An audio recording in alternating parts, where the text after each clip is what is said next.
તો આવતીકાલે જગતના નાથ નગરચર્યાએ નીકળશે રથયાત્રા પહેલા સુરક્ષા વ્યવસ્થાની તૈયારીઓને પણ અંતિમ ઓપ આપી દેવામાં આવ્યો છે। કેન્દ્રીય ગૃહમંત્રી અમિત શાહની સુરક્ષાને લઈને પ્રશાસન એલર્ટની સ્થિતિ પર છે।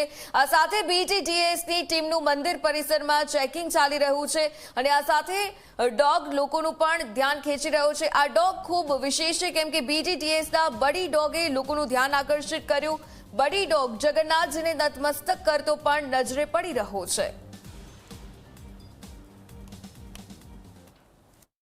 કહેવાય છે કે ભક્તિમાં ઘણી તાકાત હોય છે અને અત્યારે અમદાવાદ શહેર આખું ભક્તિમય બન્યું છે કારણ કે આવતીકાલે ભગવાન જગન્નાથજી રથયાત્રાએ નીકળશે એટલે કે નિજ મંદિરથી પોતે વર્ષમાં એકવાર જ્યારે ભક્તોને આશીર્વાદ આપવા માટે નીકળે છે ત્યારે એ પર્વની તૈયારીઓ અત્યારે ચાલી રહી છે।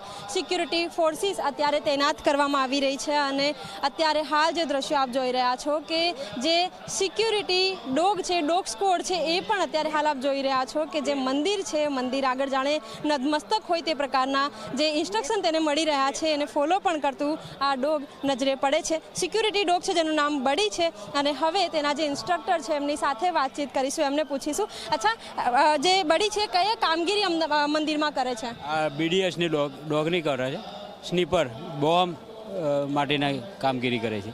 કઈ કઈ જગ્યાએ એને તપાસ કરી અને ઇન્સ્ટ્રક્શન કેવી રીતે ફોલો કરે છે? સ્ટેશન તો હજુ કંઈ મળ્યું નથી, બાકી બધી જગ્યાએ ચેક કરી લીધું, અંદર ભોયરામ ઉપર મંદિર નીચે બધે।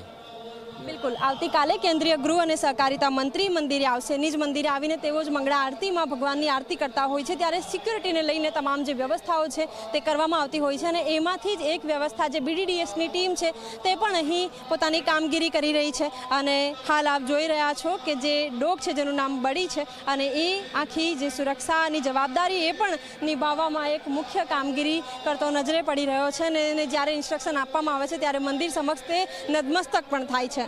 કેમેરામેન ઉમેશ પરમાર સાથે સપના શર્મા, ઝી 24 કલાક, અમદાવાદ।